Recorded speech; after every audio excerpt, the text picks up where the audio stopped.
नमस्कार, सुबह 8 बजे के समाचारों में आपका स्वागत है। मैं हूं दीप्ति शाही सिंह और समाचारों में सबसे पहले नजर डालते हैं आज की हेडलाइंस पर।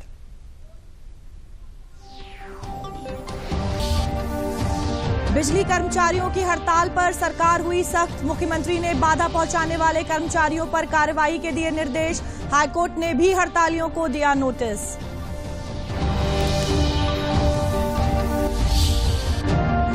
प्रधानमंत्री ने दिया प्रदेश को मेगा टेक्सटाइल पार्क का तोहफा। मुख्यमंत्री ने कहा, make in India and make for world का संकल्प सिद्धि की ओर।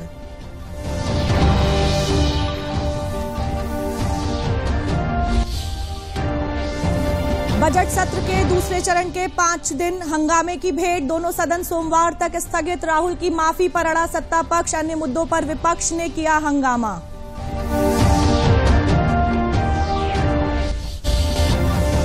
और मौसम के बदले तेवर ने बढ़ाई किसानों की चिंता। तेज हवाओं, बारिश और ओलावृष्टि के अब भी आसार। तैयार फसलें कटाई मड़ाई प्रभावित।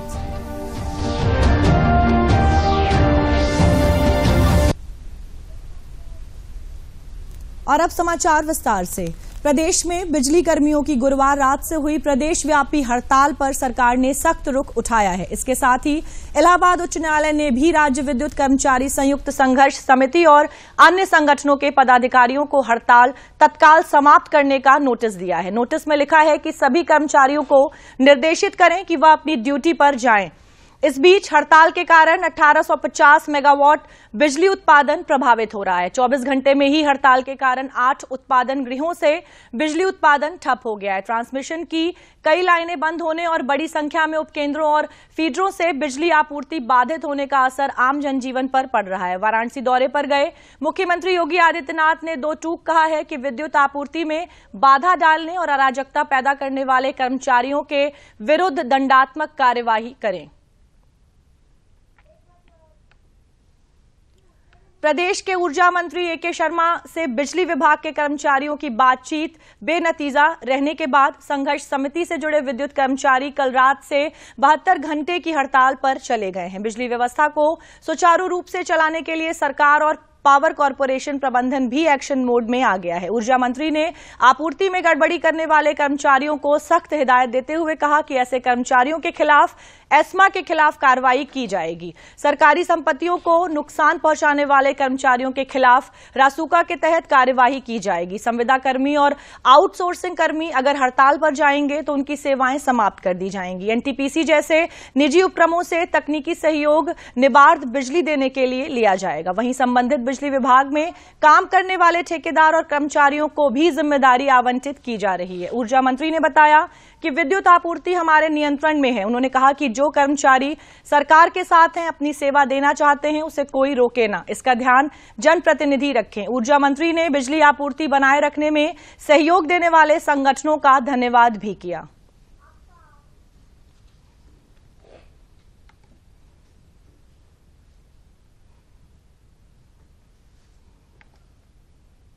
कुछ विद्युत कर्मियों ने ही जाकर के तार और हमारे फीडर्स को नुकसान पहुंचाया है। गन्ने का डंठा फेंक करके और पूरी लाइन बर्स्ट करने की कोशिश की गई है। मैंने उस फोटो वीडियो को हमने ट्वीट भी किया है।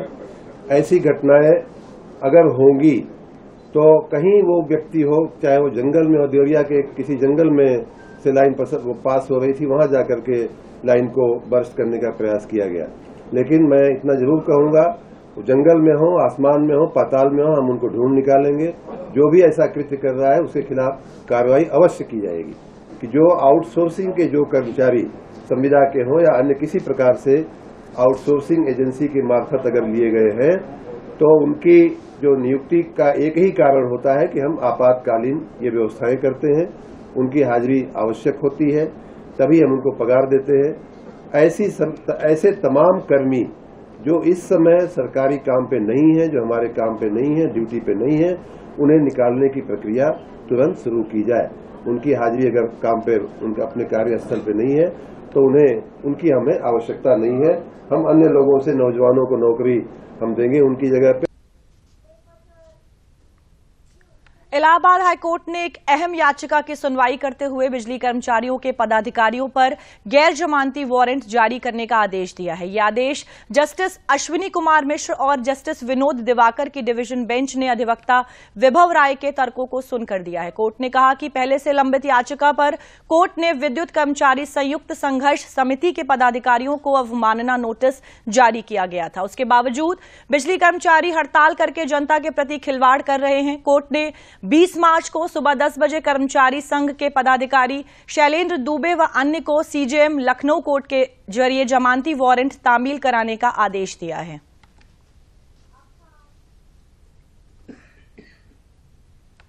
माननीय मुख्य दोनों न्यायाधीशों द्वारा आज सुनवाई के दौरान इस बात पे कि कर्मचारी संघ जो बिना किसी कारण के अपने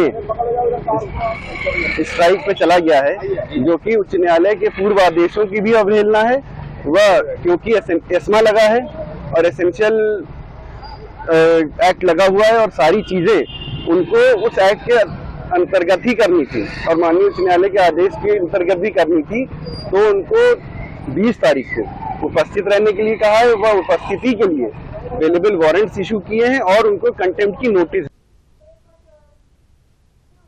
बिजली हड़ताल पर कर्मचारियों की मांगों और सरकार की सख्ती पर और अधिक जानकारी लेने के लिए बात करते हैं वरिष्ठ पत्रकार विजय उपाध्याय से। विजय, बिजली कर्मचारी 72 घंटे की अपनी हड़ताल पर अड़े हुए हैं, जबकि सरकार और हाईकोर्ट दोनों सख्ती के मोड में। ऐसे में क्या संभावनाएं दिखाई देती हैं? देखिए, 16 तारीख की रात 10 बजे से बिजली कर्मचारी सांकेतिक हड़ताल पे हैं। 72 घंटे की उनकी ये सांकेतिक हड़ताल है और इनकी मांगे हैं जिसपे प्रदेश सरकार से पहले सहमति समझौता हुआ था इनका अपने मैनेजमेंट के साथ, और वो लागू नहीं हो पाया। कर्मचारियों की मांग है कि हमारे साथ जो समझौता हुआ था उसमें एक तो जो इनके जो एमडी वगैरह हैं, इनकी नियुक्ति के लिए एक कमेटी बना के उससे नियुक्त की जाए, और कर्मचारियों से रिलेटेड कई मांगे हैं, और साथ में ये अनपरा में 800 मेगावाट के 2 यूनिट चाहते हैं कि वो भी लगाई जाए। तो ये कर्मचारियों की जो मोटी मोटी मांगे हैं, ये इनकी मांग है। और ये इसमें बोनस की भी मांग थी कि पिछले 5-6 साल से हमें बोनस नहीं दिया गया, वो दिया जाए। दूसरी तरफ सरकार का ये कहना है कि भाई सन 2000 में जब ये नया कारपोरेशन बना था और तब से अब तक के 23 साल में पावर कारपोरेशन के ऊपर 92,000 करोड़ का घाटा है, 82,000 करोड़ का लोन है। यानी कि जो कारपोरेशन है वो बुरी तरह घाटे में है। उसको चलाए रखना बहुत आसान नहीं है सरकार के लिए, उसमें पैसे देने पड़ रहे हैं गवर्नमेंट की तरफ से, यानी वो सेल्फ सस्टेन नहीं है। फिर भी हमने 1 साल का बोनस दिया है। आगे हम मांगों पे उदारता से विचार करने को तैयार हैं, और कोई इसमें इतनी जल्दीबाजी करने की जरूरत नहीं थी स्ट्राइक के लिए। जब इतने दिन इंतजार किए तो थोड़े दिन और इंतजार करना चाहिए था। जी बिल्कुल बिल्कुल। मिनिस्टर का ये भी कहना है कि इसमें पॉलिटिकल मोटिव है, मोटिवेटेड स्ट्राइक है ये, और उस पर हम सख्ती से पेश आएंगे। विजय, अब तक 24 घंटे से अधिक हो चुके हैं बिजली कर्मचारियों की हड़ताल के, क्या कुछ प्रभाव पड़ रहा है विद्युत व्यवस्था पर? देखिए, बहुत सी जगहों पे सूचनाएं आ रही हैं कि जहां पे बिजली सप्लाई बाधित है, कहीं कोई फीडर काम नहीं कर रहा है, कहीं पे जो छोटे विद्युत उपकेंद्र होते हैं वो नहीं काम कर रहे हैं। कुछ इलाकों में लोगों को शहरों में और कुछ ग्रामीण इलाकों में बिजली सप्लाई पे असर पड़ा है, क्योंकि स्टाफ न होने की वजह से मेंटेन नहीं हो पा रहा है। तो सरकार कह रही है कि हम इसको बेहतर करेंगे जल्दी। उन्होंने इसके लिए एनटीपीसी और तमाम दूसरी प्राइवेट और गवर्नमेंट के जो इलेक्ट्रिसिटी कंपनियां हैं उनसे उन्होंने हेल्प ली है, उनके कर्मचारियों को बुलाया है, उनको लगाया है, और सरकार की कोशिश है कि स्ट्राइक जल्द से जल्द खत्म हो जाए। जी बिल्कुल, बहुत बहुत धन्यवाद विजय इस तमाम जानकारी के लिए। और बढ़ते हैं अपनी अगली खबर की ओर।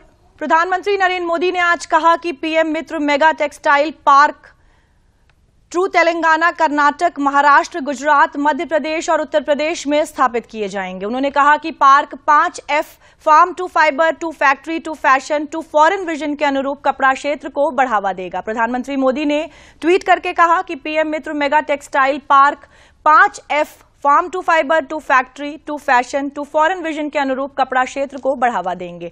ये बताते हुए खुशी हो रही है कि PM Mitra mega textile park Tamil Nadu, Telangana, Karnataka, Maharashtra, Gujarat, Madhya Pradesh और उत्तर प्रदेश में स्थापित किए जाएंगे। एक अन्य ट्वीट में उन्होंने कहा कि PM Mitra mega textile park कपड़ा क्षेत्र के लिए अत्याधुनिक बुनियादी ढांचा प्रदान करेगा, करोड़ों का निवेश आकर्षित करेगा और लाखों सृजित करेगा। ये मेक इन इंडिया और मेक फॉर दी वर्ल्ड का एक बेहतरीन उदाहरण होगा। 1000 एकड़ निकट भूमि पर बनाए जाने वाले इस पार्क पर खुशी जताते हुए मुख्यमंत्री योगी आदित्यनाथ ने ट्वीट कर कहा कि make in India and make for the world के संकल्प की सिद्धि के लिए प्रधानमंत्री नरेंद्र मोदी का समर्पण अभिनंदनीय है। हरदोई में स्थापित होने वाले इस टेक्सटाइल पार्क को पीपीपी मोड पर विकसित किया जाएगा।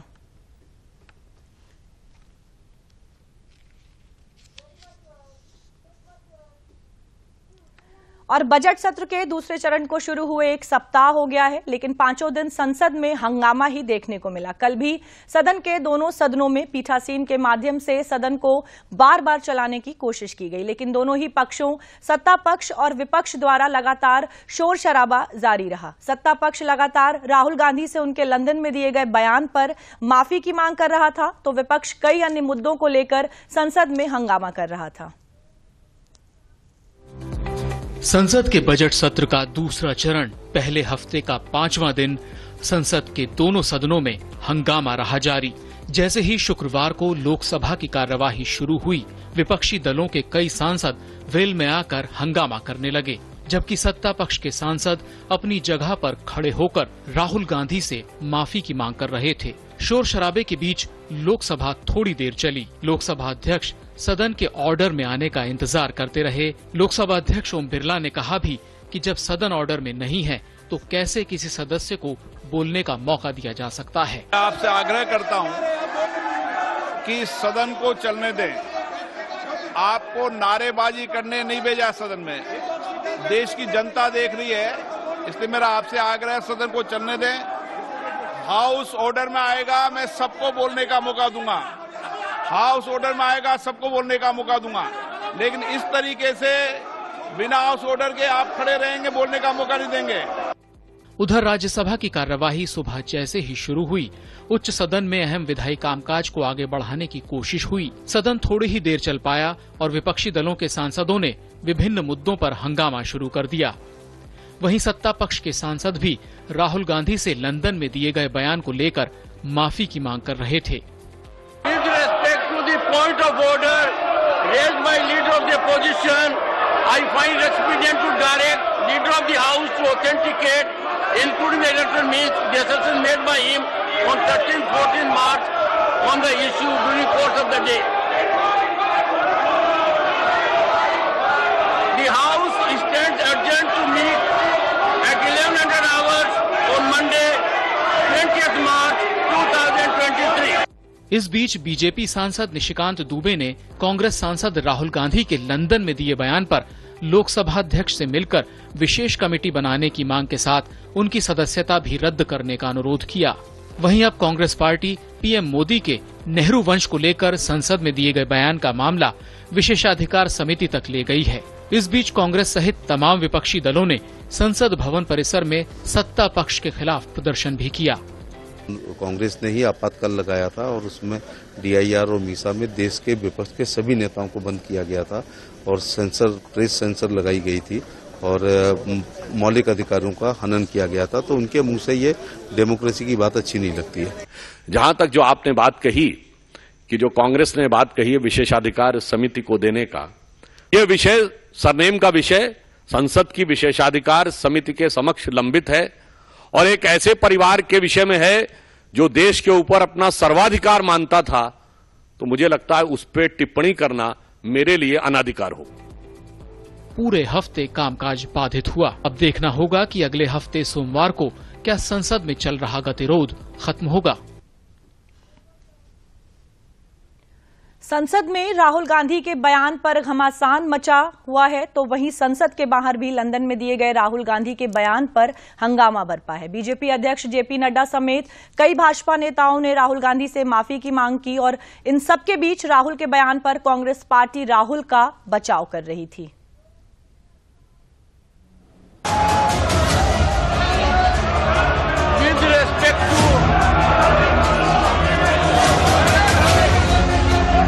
कांग्रेस के पूर्व अध्यक्ष राहुल गांधी के लंदन में दिए भारतीय लोकतंत्र विरोधी बयान के बाद संसद के दोनों सदनों में हंगामा तो मचा ही है। सदन के बाहर भी नेतृत्व में भारत 5वीं बड़ी आर्थिक महाशक्ति बन रहा है। वहीं राहुल गांधी देशद्रोहियों के हाथ को मजबूत करने का काम कर रहे हैं। उन्होंने कहा कि जनता द्वारा बार बार नकार दिए जाने के बाद अब राहुल गांधी देश विरोधी टूल किट का परमानेंट हिस्सा बन गए हैं। दुर्भाग्य की बात यह है कि इन देश विरोधी गतिविधियों में देश की सबसे पुरानी पार्टी कांग्रेस पार्टी भी अब शामिल हो गई है। जनता द्वारा बार बार नकार दिए जाने के बाद अब राहुल गांधी इस देश विरोधी टूल किट का परमानेंट हिस्सा बन गए। नड्डा ने राहुल गांधी पर सीधा सवाल दागा और पूछा कि वो बताएं कि यूरोप और अमेरिका को भारत के आंतरिक मामलों में दखल देने के लिए उकसाने के पीछे उनकी क्या मंशा है। बीजेपी अध्यक्ष ने पूछा कि कांग्रेस और पाकिस्तान की भाषा एक जैसी क्यों है। मैं राहुल गांधी से जानना चाहता हूं कि यूरोप और अमेरिका को भारत के आंतरिक मामलों में दखल देने के लिए उकसाने के पीछे उनकी मंशा क्या है। विदेशी षड्यंत्रकारियों से मिलीभगत करके आप भारत की आर्थिक घेरेबंदी और सामरिक घेरेबंदी करवाने का प्रयास कर रहे हैं। स्वतंत्र भारत के इतिहास में विषम से विषम स्थिति में भी आज तक देश किसी भी बड़े नेता ने विदेश में जाकर के विदेशी ताकतों से भारत सरकार के खिलाफ कार्रवाई करने की आह्वान नहीं किया। वहीं केंद्रीय मंत्री अनुराग सिंह ठाकुर ने भी राहुल गांधी के विदेश में दिए बयान को लेकर राहुल पर पलटवार किया और कहा कि झूठ बोलना उनकी आदत बन गई है, उनको बिना शर्त माफी मांगनी चाहिए। अनुराग ठाकुर ने कहा कि जिस सदन का वो हिस्सा हैं, उसको ही बदनाम करने और उसके बारे में झूठ फैलाने का काम वो विदेशी धरती पर करते हैं। Rahul stand for regretful, awful, hateful, ungrateful liar. ये क्या है कि आप झूठ बोले बाहर और यहाँ पर आकर अपने आप को दिखाएं कि वो सदन से बड़े हैं, संसद से बड़े हैं, देश से बड़े हैं। एक परिवार क्या सबसे बड़ा है? उनको अनकंडीशनल अपॉलॉजी मांगनी चाहिए। माफी मांगने की बजाय वो ये शर्त रख रहे हैं कि उनको यहाँ पर बोलने का मौका है। बीजेपी के तमाम और नेताओं ने भी राहुल को निशाने पर लिया और उनसे माफी की मांग की। जब उनको लोकसभा में मौका दिया तो सब्जेक्ट पे नहीं बोले। उनको राष्ट्रपति जी को अभिभाषण देना था ना, धन्यवाद देना था, उस पर नहीं बोले और सब्जेक्ट पे बोले। ऐसे ही लंदन में जब सब्जेक्ट कोई और दिया था, 21वीं सदी की चुनौतियां ऐसा सब्जेक्ट था, उस सब्जेक्ट पे नहीं बोले और भारत के लोकतंत्र की आलोचना कर गए, न्यायपालिका की आलोचना कर गए, देश की आलोचना कर गए। तो ये देश सहन नहीं करेगा, जिसको माफी मांगनी ही पड़ेगी। हमारी बार बार मांग है कि वो सदन में माफी मांगे, लेकिन वो एक बहुत अहंकार में इस समय जी रहे हैं। इतना अहंकार कि वो बार बार कहते हैं कि हमको जब बोलने दिया जाएगा तभी लोकतंत्र बचेगा। वहीं कांग्रेस पार्टी राहुल गांधी के बयान के समर्थन में खड़ी है। राहुल गांधी कुछ नहीं कहा जिसके लिए माफी मांगने की जरूरत है। उसने कभी नहीं मांगा कि विदेशी ताकत हमारे देश में आके हमारे लोकतंत्र को बचाए। कुल मिलाकर राहुल के बयान पर मचा घमासान थमने का नाम नहीं ले रहा है। सत्ता पक्ष जहां माफी पर अड़ा है, वहीं कांग्रेस राहुल गांधी के बयान को गलत मानने को तैयार ही नहीं है। प्रदेश के उप मुख्यमंत्री ब्रजेश पाठक ने अयोध्या में राहुल गांधी पर जमकर भड़के। उन्होंने कहा कि देश के लोकतंत्र पर विदेशी धरती पर टिप्पणी करना अनुचित है और राहुल गांधी को इसके लिए माफी मांगनी चाहिए। साथ ही उन्होंने पूर्व में सपा नेता स्वामी प्रसाद मौर्य द्वारा मानस की चौपाइयों पर उठाए प्रश्न पर भी बोलते हुए कहा कि संस्कृति और भगवान राम पर टिप्पणी करने का किसी को अधिकार नहीं है।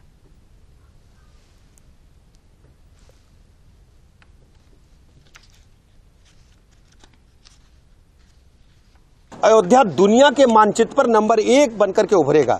जिस ढंग से यहाँ इनका इंफ्रास्ट्रक्चर विकसित हो रहा है, बड़े बड़े शहर इससे अपने आप को बराबरी नहीं कर पाएंगे। मैं कह सकता हूँ ये वर्ल्ड क्लास सिटी अयोध्या बनने जा रहा है। जिस ढंग से राहुल गांधी जी और कांग्रेस पार्टी चल रही है, वो दिन प्रतिदिन अपने कार्यों की वजह से ही रसातल में जा रहे हैं। कल उनका आपने प्रेस कॉन्फ्रेंस देखा होगा, उन्होंने कहा कि ये दुर्भाग्य है कि मैं सांसद हूँ। जब किसी व्यक्ति को अपने पर ये सांसद होने पर दुर्भाग्य है, तो किस प्रकार उनकी विचारधारा होगी, कैसे उनके कार्य होंगे, किस ढंग से वो देश को चलाएंगे, किस ढंग से अपनी पार्टी को चला रहे हैं। दिन प्रतिदिन अपनी पार्टी को रसातल में ले जा रहे हैं। मुझे कोई कष्ट नहीं है, प्रदेश और देश की जनता को कोई कष्ट नहीं है, लेकिन देश के बारे में यदि कोई बात ऐसी कहेंगे जिससे देश को क्षति पहुंचेगी, भारत माता को क्षति पहुंचेगी, तो हम भारत के नागरिक होने के नाते इसको बिल्कुल बर्दाश्त नहीं करेंगे। प्रदेश की जनता इसका मुंहतोड़ जवाब समय आने पर देगी। ये दुखद है। हमारी संस्कृति पर प्रश्न चिन्ह नहीं लगाना चाहिए किसी को भी। और मैं आप लोगों से भी अपील करता हूं कि आप भी सब हमारी संस्कृति के हिस्सेदार हैं, उनसे पूछिए क्या ये उचित है। भगवान राम पर प्रश्न चिन्ह लगाना किसी के बस की बात नहीं। और समाचारों में आगे बढ़ने से पहले अभी लेते हैं एक ब्रेक। ब्रेक के बाद वापस लौटेंगे और नजर डालेंगे कुछ और समाचारों पर।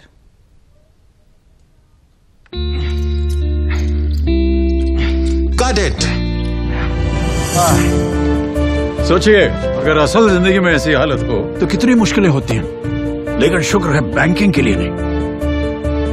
अगर आपकी उम्र 70 साल से अधिक हो, क्या आप दिव्यांग हो, तो बैंक आपको कुछ जरूरी बैंकिंग सुविधाएं घर बैठे बैठे दे सकता है। आरबीआई कहता है, जानकार बनिए, सतर्क रहिए।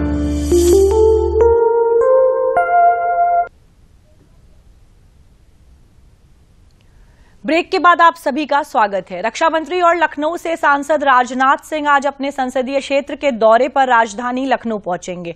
इस दौरान रक्षा मंत्री 1449.68 करोड़ लागत की विभिन्न 353 परियोजनाओं का लोकार्पण और शिलान्यास करेंगे। सांसद एवं रक्षा मंत्री 2 दिवसीय दौरे पर आ रहे हैं। यहां विभिन्न कार्यक्रमों में शामिल होंगे। ऐशबाग में होली मिलन उद्योग व्यापार मंडल से मुलाकात भी करेंगे। साथ ही रविवार को इंदिरा गांधी प्रतिष्ठान में माटी के मसीहा पुस्तक का विमोचन भी करेंगे। रक्षा मंत्री के 2 दिवसीय दौरे पर उनके विभिन्न कार्यक्रमों के बारे में और जानकारी के लिए बात करते हैं अपने संवाददाता रामेंद्र सिंह से। रामेंद्र, आज और कल रक्षा मंत्री का क्या कार्यक्रम रहेगा और इस दौरे में क्या कुछ महत्वपूर्ण है? देखिए, रक्षा मंत्री देश के रक्षा मंत्री होंगे दीप्ति साई जी, लेकिन वो लखनऊ के सांसद हैं। और महत्वपूर्ण बात यह है कि लखनऊ जिनकी धरोहर है वो पंडित अटल बिहारी वाजपेयी जी पूर्व प्रधानमंत्री थे, जिनकी ये धरोहर है। तो डेवलपमेंट का जो खाका खींच रहा है वो काम रक्षा मंत्री का। उन्होंने कई बार कहा कि अटल जी की ये कर्म भूमि है और इसका जो पूरा डेवलपमेंट का खाका है वो कैसे बनाया जाए, जो वो चाहते थे उस तरह का लखनऊ कैसे बने, उसको लेके हमेशा गंभीर रहते हैं। आज भी जो उनका कार्यक्रम है सबसे पहले आएगा होली मिलन कार्यक्रम में शामिल होंगे ऐशबाग में जाकर के, और उसके बाद सालवीन तालसेदार ग्राउंड में जाकर के करीब 1449 करोड़ की जो छोटी छोटी योजनाएं हैं उनको शिलान्यास करेंगे या उनका उद्घाटन करेंगे और उनका लोकार्पण भी करेंगे। दोनों चीजें हैं। तो इस तरीके से उनका जो प्लान है वो लखनऊ को कैसे डेवलप किया जाए, लखनऊ का विकास कैसे हो, वो सारा खाका। उसके बाद वो डिवाइन हॉस्पिटल जाएंगे, एक प्राइवेट हॉस्पिटल है जहाँ वो कार्यक्रम में भाग लेंगे। और आपने बताया कि इंदिरा गांधी प्रतिष्ठान में 19 को माटी का मसीहा पुस्तक का विमोचन करेंगे। लेकिन जो बड़ा मोटा मोटा चीजें समझ लीजिए कि नगर निगम के चुनाव होने वाले हैं और लखनऊ नगर निगम में उनकी महत्वपूर्ण भूमिका होती है, तो उसको लेकर के भी चर्चा करेंगे, कार्यकर्ताओं के साथ बैठक करेंगे, किसको कहां से चुनाव लड़ना है इस पर भी शायद उनकी निगाह होगी। तो इस लिहाज से भी ये दौरा बहुत महत्वपूर्ण है, डेवलपमेंट के लिहाज से, राजनीतिक लिहाज से भी दीप्ति चाहिए। जी बिल्कुल, बहुत बहुत धन्यवाद रामेंद्र जी इस तमाम जानकारी के लिए। और बढ़ते अब अपनी अगली खबर की ओर जो मौसम से जुड़ी हुई है। उत्तर भारत में शुक्रवार को मौसम ने एकाएक करवट बदली। कई राज्यों में आंधी के साथ तेज वर्षा ने किसानों की परेशानी बढ़ा दी। बढ़ते तापमान की वजह से पश्चिमी विक्षोभ के चलते लखनऊ समेत प्रदेश के 50 से अधिक जिलों में आने वाले 48 घंटों में तेज बारिश और ओलावृष्टि के आसार है। पश्चिमी जिलों में करीब 45 किलोमीटर प्रति घंटे की हवाएं चलने का अनुमान है। बाराबंकी में करीब 10 मिनट तक ओले गिरे। दौलतपुर में तेज आवाज के साथ बिजली गिरी, जिसकी चपेट में आकर एक किसान की मौत हो गई। बारिश से गेहूं की फसल को लाभ होगा, लेकिन पौधों के गिरने से किसानों की चिंता बढ़ गई है।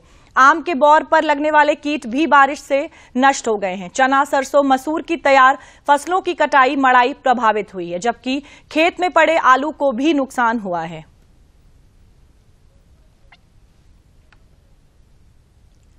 केंद्र और राज्य सरकार की मंशा को धरातल पर लाने के लिए पूर्व केंद्रीय मंत्री व सुल्तानपुर की सांसद मेनका संजय गांधी ने आज अपने दौरे के दूसरे अंतिम दिन वृहद स्तर पर जन सुनवाई का कार्यक्रम आयोजित कर जन समस्याओं का निस्तारण किया। कुड़वाड़ व बल्दीराय ब्लॉक मुख्यालयों पर किए गए जन सुनवाई कार्यक्रम में एक ही टेबल पर पुलिस, राजस्व समेत समस्त विभागों के अधिकारियों ने जनता की शिकायतों का त्वरित निस्तारण किया। श्रीमती गांधी ने गंभीर समस्याओं के निस्तारण के लिए जिला प्रशासन को 1 महीने का समय दिया है। सांसद की पहल पर एक ही दिन में 200 से अधिक समस्याओं का निस्तारण कर दिया गया है। इससे पहले श्रीमती गांधी ने दिव्यांगों को 117 ट्राईसाइकिल व अन्य कृत्रिम उपकरणों का वितरण भी किया।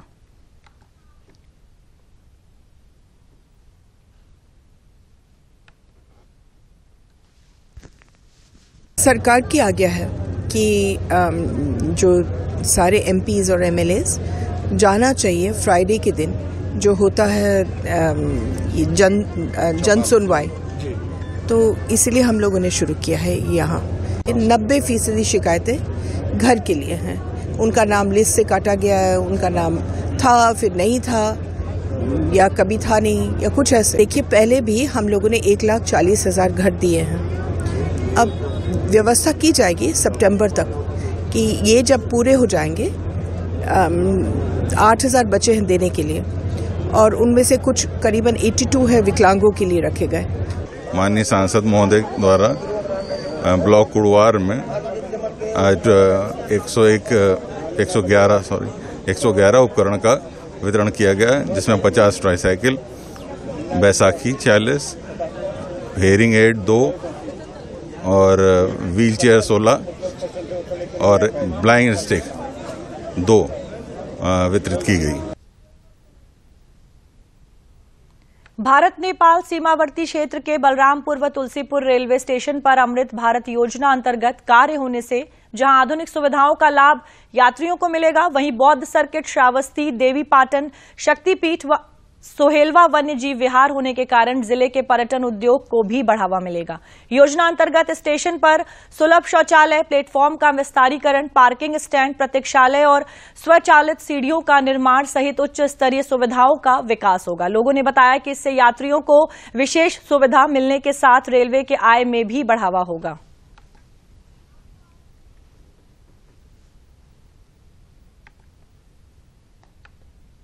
ये बहुत अच्छा लगेगा। यहाँ पे आप देख सकते हैं, यहाँ साइकिल स्टैंड नहीं है, वो हो जाएगा, और यहाँ पर शौचालय नहीं है, शौचालय भी हम लोग को प्रोवाइड होगा और बलरामपुर की जनता काफ़ी लाभान्वित अपने आप को महसूस करेगी।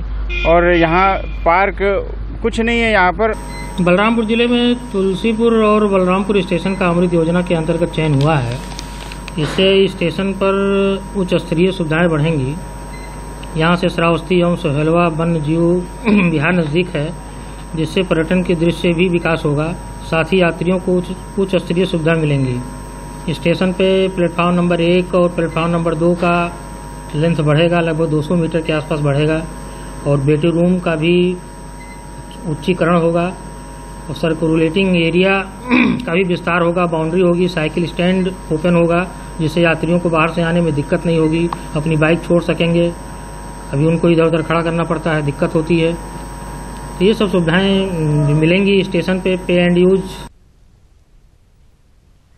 मथुरा में श्री कृष्ण जन्मभूमि और शाही ईदगाह मस्जिद का अपर पुलिस महानिदेशक सुरक्षा विनोद कुमार सिंह, आईजी आगरा जोन दीपक कुमार और मथुरा के वरिष्ठ पुलिस अधीक्षक शैलेश कुमार पांडे के साथ सुरक्षा व्यवस्था का निरीक्षण किया। इस दौरान खामियां मिलने पर एडीजी द्वारा अधीनस्थों को आवश्यक दिशा निर्देश दिए। पत्रकारों से रूबरू हुए एडीजी सुरक्षा विनोद कुमार सिंह ने कहा कि नियमित रूप से धार्मिक स्थलों की सुरक्षा की समीक्षा की जाती है। आज भी मथुरा के धार्मिक स्थलों का वृहद भ्रमण किया गया है। बारीकी से सुरक्षा व्यवस्था का जायजा लिया गया है। काफी चीजों को बेहतर करने के लिए वार्तालाप की गई है। दोनों धार्मिक स्थलों की सुरक्षा और बेहतर की गई है और उसे और बेहतर करने का प्रयास किया जा रहा है।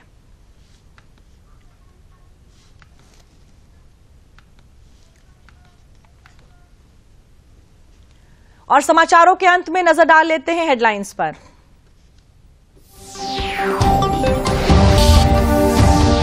बिजली कर्मचारियों की हड़ताल पर सरकार हुई सख्त। मुख्यमंत्री ने बाधा पहुंचाने वाले कर्मचारियों पर कार्यवाही के दिए निर्देश। हाईकोर्ट ने भी हड़तालियों को दिया नोटिस।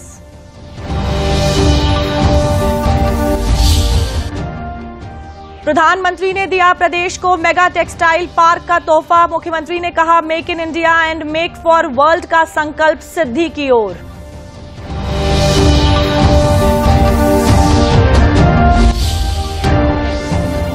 बजट सत्र के और मौसम के बदले तेवर ने बढ़ाई किसानों की चिंता। तेज हवाओं, बारिश और ओलावृष्टि के अब भी आसार। तैयार फसलें, कटाई, मड़ाई प्रभावित।